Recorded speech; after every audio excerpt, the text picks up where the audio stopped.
Hi, this is Jerry, and I want to talk to you today about water heaters. And a little problem that we ran into with a water heater actually that we installed about 5 years ago.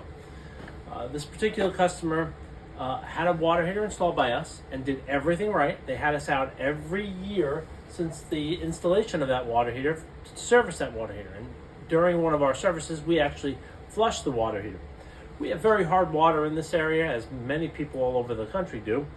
And the mineral deposits, actually, this is the actual valve from that customer's house. It's similar to this valve down here, was actually clogged. And we also noticed that the rubber seal was damaged too. And I'll show you in a second some close-ups of that.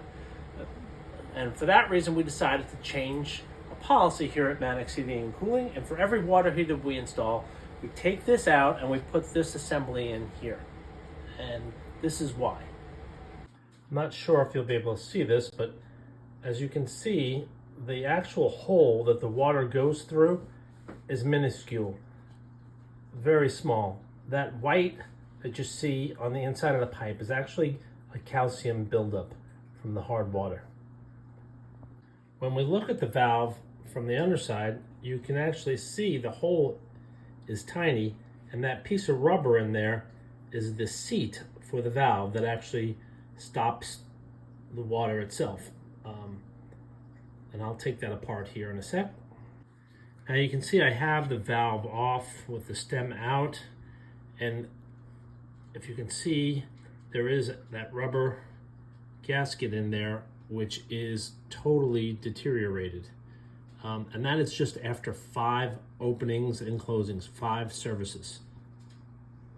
So what do we do, or what do we replace this with? And that's this assembly right here.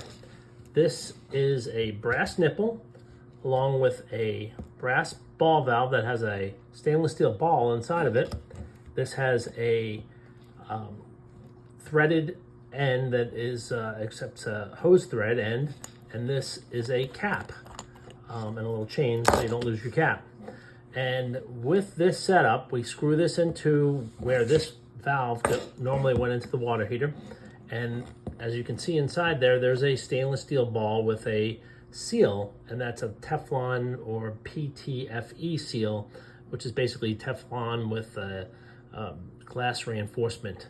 And that should never have any buildup of mineral deposits, and it should never get obstructed.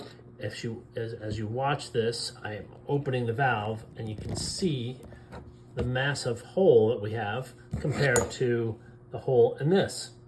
There's no comparison.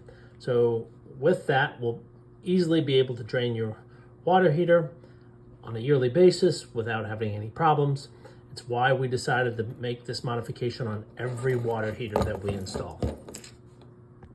So installing one of these is one of the things that we do to modify every water heater that we install now. And why I'm standing in front of this particular water heater is because this is a great candidate to show how not to install a water heater.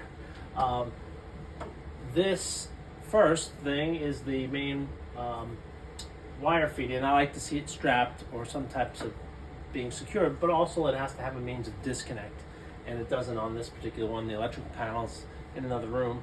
If the electrical panel was nearby, you could forgo the disconnect because that circuit breaker is a means of disconnect. But in this situation, that has to have that. I don't like this. This is a SAL valve. These are not per code, and I'll link in the description a video I put out on that. This temperature and pressure relief valve supposed to have a pipe that goes all the way down within 6 inches of the floor. It does not in this one.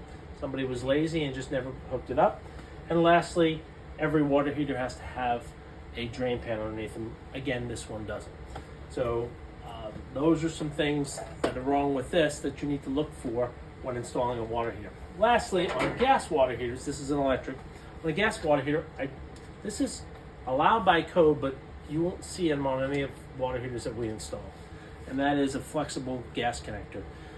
Often installers will use this because it's quicker and easier to flex it and so forth to get to the gas valve. I require our installers to hard pipe all of our water heaters. And the reason I do that is because often people store things around water heaters and if they fall into the gas line, whether it be a rake or a piece of box or something, it can damage this. And I'd rather have that hard gas pipe there. It's going to hold up to something falling on it much better than something like this is. So those are some of the things that we do at Mannix Heating and Cooling. If you are looking to replace your water heater, please give us a call or visit our website at mannixhvac.com. And if this video was helpful, please click subscribe and the thumbs up. Thanks and have a great day.